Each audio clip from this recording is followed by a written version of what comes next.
BBC Sounds. Music, radio, podcasts.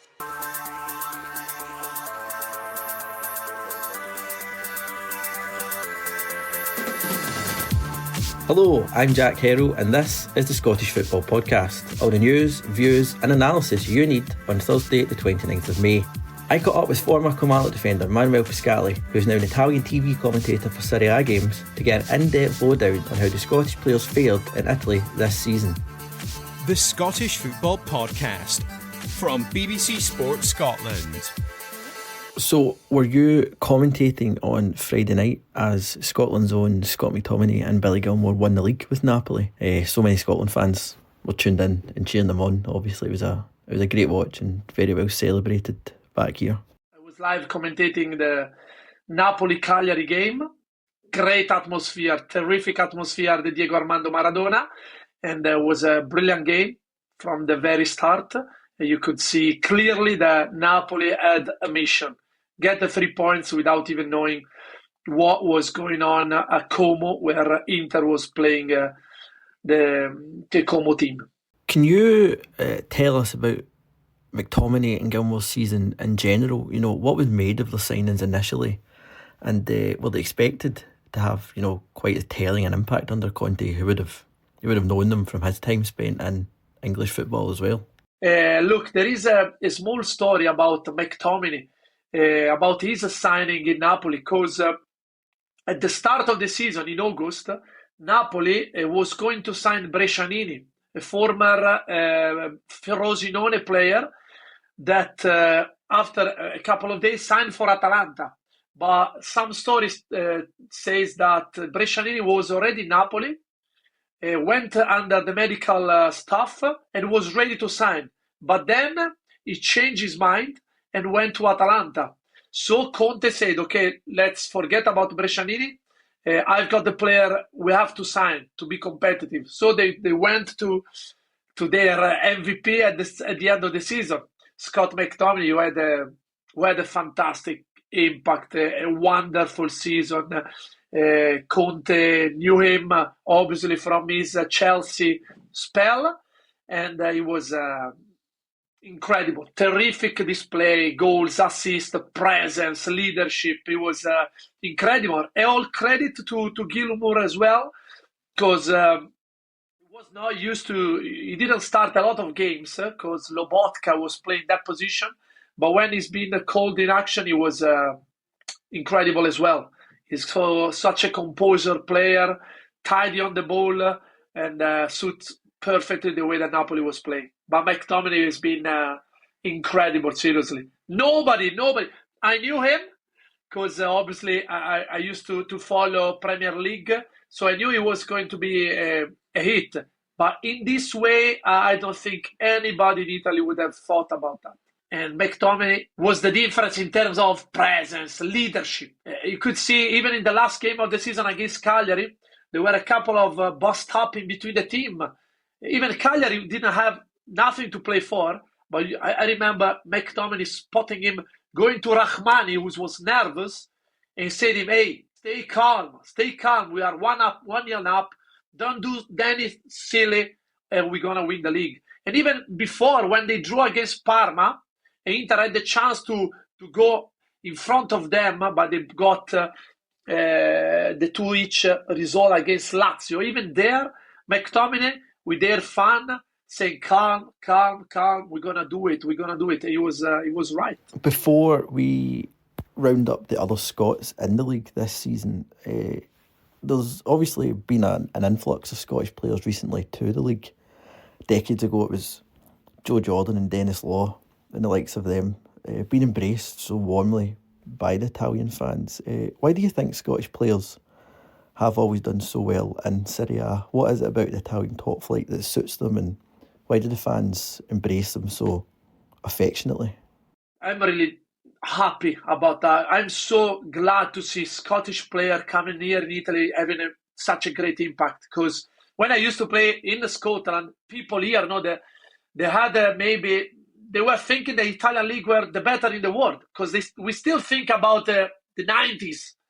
Okay, so we got the sensation still, especially people around my age, that Italian league is the best one.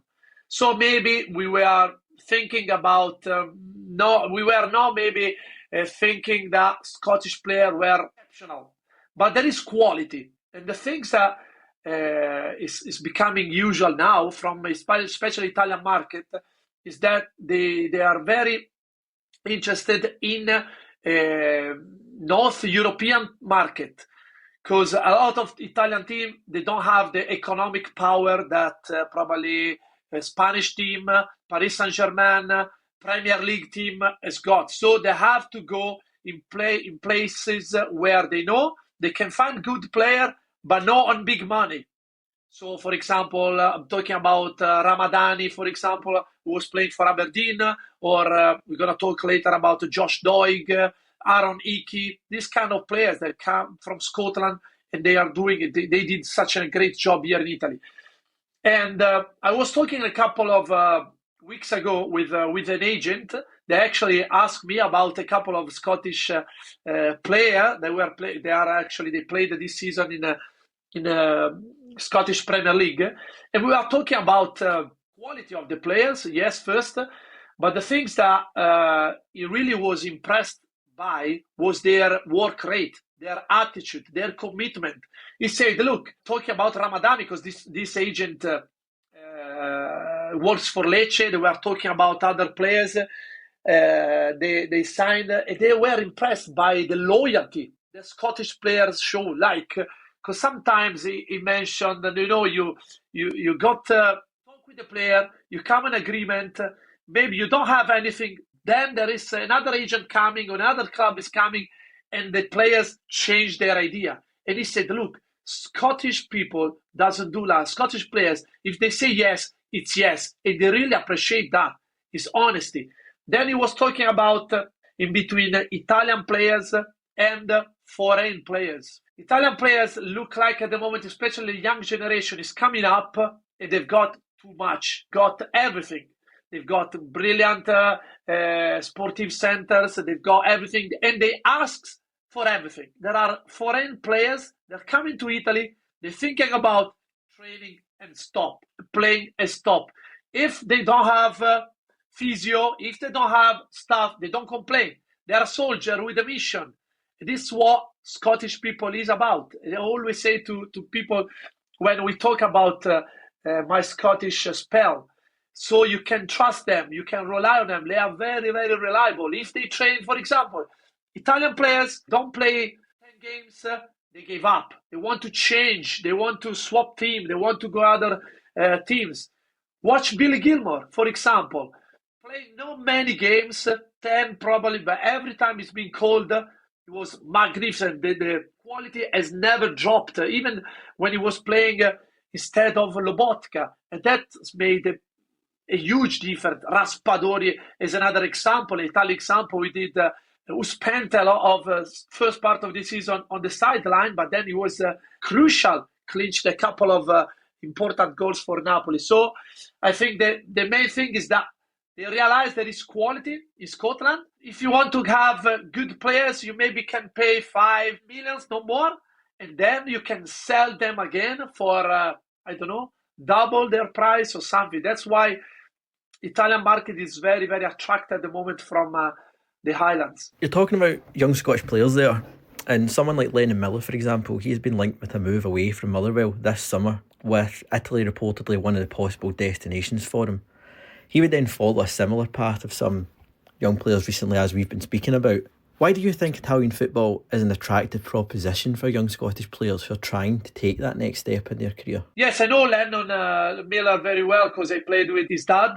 So I know him very well. I know that he's doing a great job, and he's been linked with a couple of Italian teams as well. We were actually chatting about him a couple of seasons ago where he was having his debut. And I know he won the Young Player of the Year this season in the Scottish Premier League. I think Italian football is very attractive, apart from obviously all the good things around Italy, weather, the food. But I think you have the sense as a player that you can improve a lot in Italian football. Because yes, we are not producing a lot of talent at the moment from a player's point of view. But if you see around, Italian managers are doing a fantastic job all around the world. Even young managers that are at the moment doing a fantastic job. For example, De Zerbi is one that caught the eyes of a lot of people, doing well with Olympique Marseille. There you go, Enzo Maresca. Obviously, there you go, then Ranieri, who did an amazing job with Rome this season. Ancelotti, Conte. There are so many Italian managers. And I think a player got the sense that if you go to Italy, you have a chance to add a lot of knowledge in football. That's why I think he's attracting people and the passion. Look, I actually follow on Instagram McTominay and Gilmour and of the Napoli players. And if there is a city in Italy where you want to win trophies, you want to win silverware, Napoli and Roma probably with the Giallorossi, the ones that you would love to be involved, because the passion they show every single time the team is playing or the team is winning something is unreal. And you mentioned Ferguson as well. He's almost Italian now, because I think he's been for Bologna 3 or 4 seasons now. At the moment, he's the skipper. Actually, they won the Italian Cup after 41 years. I was at the game at the Olimpico. I saw him. I just had a chat with a couple of his friends coming from Scotland with the Scottish flag on. We were on the park chatting about the fabulous achievement they achieved with Bologna, another beautiful city.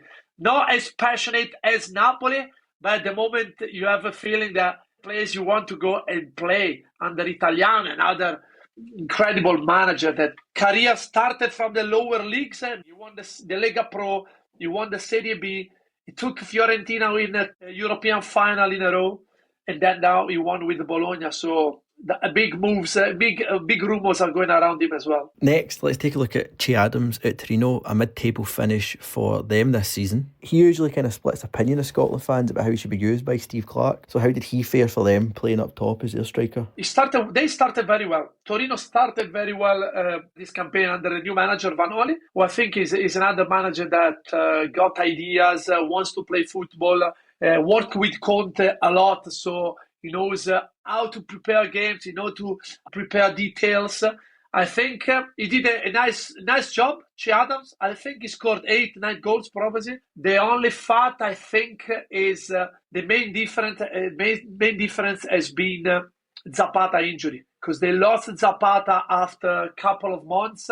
He broke his crucial ligament, and he was the main man. He started the season so well. He was playing alongside Che Adams. I think this partnership could have worked so well for Torino, because they are different. They can complete themselves, and they started well. They were top of the league, I think, after 8-9 games. Then, as soon as they lost Zapata, they had to change the whole plan.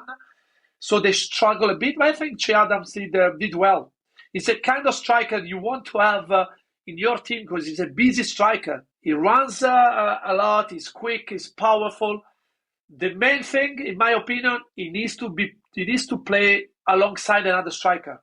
Because if you play with the 4-3-3 system, for example, if he plays like a main striker, I don't think that physical presence and hold-up play. He's a more mobile striker. He can do a job, but you need to play football. You need to find him in open spaces. But if he plays alongside another striker, maybe big number 9, it can be a hit. So I think he's done good. In Serie A, it's not easy to score goals, because if you think this season, I think Retegui won the Capocannoniere with 24 goals. The second striker was probably Moise Kean, who scored 19. If you go around Europe, you see the main striker scored 30 plus goals every season. So tactically, Italian teams are always focused in the defensive side. No anymore, because you can see Inter conceding goal as well for fun. We don't produce, apart from a couple of defenders, high level defenders. And I think Che Adams at the end they did a decent job for Torino. Good, that sounds relatively positive on the Che Adams front. Hopefully he can kick on for Scotland now too. Let's move on to our next Italian-Scottish connection, and that is Liam Henderson. He's played for a host of clubs out in Italy now. He's been there for, it's coming up in a decade now. Unfortunately, his current side Empoli were relegated from Serie A after their final day loss. How was their season? How was he this season for Empoli? They started very well. I know Limo because I met him a couple of times when he was playing for Bari and Verona. I think now he's could be his 10th season. He's Italian. He's half Italian, to be fair. And Empoli last season they reached. They didn't be relegated because I think they won against Roma at the last gasp. I think Niang scored the goal around the 90th minute. They kept them in the Serie A, so they struggled last season. This season they started well. They had a couple of. They have, as always, a couple of very young talents. Fazzini is one. Sebastiano Esposito as well. But I read this morning their chairman interview. He said this part of football was very wise. He said, this part of football, we will stick with our philosophy because they always play with 5, 6 players coming from their academy. They're going to sell a couple of players to the Italian league giants, but they will play, as the chairman said, we're going to stick to our philosophy, trying to play as much young players as possible, and obviously we try to be back as soon as possible into Serie A. They have got the plan to build a new stadium, and that's a thing that Italy needs to change soon because some stadiums, are not the best, still very old. We are very romantic because I've seen a lot of historical stadiums in England are going to be changed. No, I think the last one was Everton. So we need to do the same as well. But for example, Inter and AC Milan want to stay in San Siro because it's too iconic. They don't want to change and go and build a new one. But it's part of football. But to be fair, when Inter played Barcelona, San Siro is iconic. It can create an incredible atmosphere, but you have to do because it's such an important thing having your own stadium. Yeah, it was great, that Champions League match, to watch that and feel the atmosphere. But I'm sure that the San Siro has nothing on your time at Rugby Park. Finally, let's move on to Josh Doig, who will be returning to the Italian top flight next season after his Sassuolo side were promoted from Serie B. And I'll issue a preemptive mea culpa there in case that pronunciation wasn't quite spot on. How was Doig, and how did his side navigate their way back to the Italian top flight? Sassuolo last season had a nightmare because basically they got relegated because they lost Berardi. Berardi got injured the whole season, and Berardi is a player that can score 15 plus goals. They didn't manage to replace him, but as soon as they went down, it was clear too much quality in their team with the Loriente, Berardi, Bologna in the middle of the park, young Mulattieri as well, good manager, Fabio Grosso, the World Cup hero. And I think Sassuolo, everybody was expecting maybe, we're troubled about them, but no, they bounced immediately back, and Serie B is not an easy league like Championship in England. But they did an amazing job, and they were actually too good. And Doig, I think he had a good season with Verona as well. He's a player that has got a great engine as well, and I think he will start next season again in Sassuolo. He will probably the first choice as a left wing back. So I'm curious to see so many young Scottish players coming. We don't know if we're going to see more coming for next season because I read somewhere that even Miller has been linked by a couple of Italian teams as well. Yeah, absolutely. I think Scottish football fans would all enjoy some more young Scottish players making the move to Italy, indeed. To bring it back to your time in Scotland now, though, you're still as you were, a fan's favourite at Rugby Park at Kilmarnock, and this week Kelly announced Stuart Kettlewell as their new manager. You're currently at the start of your managerial career as an assistant manager. Did you not fancy throwing your hat into the ring for the Kelly job, or is that something that will maybe come further down the line for you? I'm still quite young, but I just started my managerial career 2 seasons ago. So this has been my second year. And as a player, look, I grew up starting from the bottom, actually. I actually played in every single league in Italy. Then I reached my peak with Kilmarnock. Then I had a couple of very good season here back in Serie B as well. And I always thought that we call the gavetta, so with the experience is crucial for everything. We've seen so many young managers being thrown in position where and finding difficulties that you're not expecting from a player point of view. Because as a player, yes, even if you are an old player, you can see things, you organize things, you work for your manager as well. But being on a bench is a completely different job. Even if in the late part of your career, you're starting to have in a managerial role, especially inside the dressing room, how to keep the dressing room very united. So I always follow dreams. I always got dreams in my head, and one is clear will be maybe one day to come back and sit in that bench. But first, I need to gain experience, because the one thing I don't want to do is maybe coming that job, reaching that job and not be ready. So I think I would love to have that chance later on where I feel I had enough experience to deal with things and be ready. Because, some people take job. Guardiola, for example, immediately has done it, but there is one Guardiola in the world. So we've seen so many managers being called immediately. I remember, for example, AC Milan with Inzaghi, with Gattuso, with Brocchi, in emergency being called, and then their first experience, you start such a big job and they were not ready, because it's not an easy job. But one day I would love to be there back in Kelly, because obviously I never played so many years for a single team, and actually sweet memories. I think today my wife was checking her Instagram profile, and actually it's today that 10 years ago I left Scotland for the last time, with Killy jersey. So we're gonna see what's gonna happen, but obviously, and you never know if you'll see me around Rugby Park. That's all we've got time for today, and a big thank you to Manuel for his time too.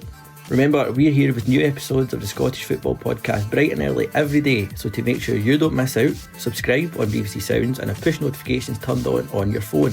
But for now, from Manuel and from myself, thanks for listening. On BBC Sounds. From life aboard a Russian submarine to chairman of Hearts Football Club. At this stage, he was the hero. But as his controversial decisions escalated... They said, we're going to sack George. And I'm going, you can't do this. How did Vladimir Romanov go from Hearts saviour to a wanted man? It caused a whole load of chaos and havoc. Romanov, Tsar of Hearts. Listen now on BBC Sounds.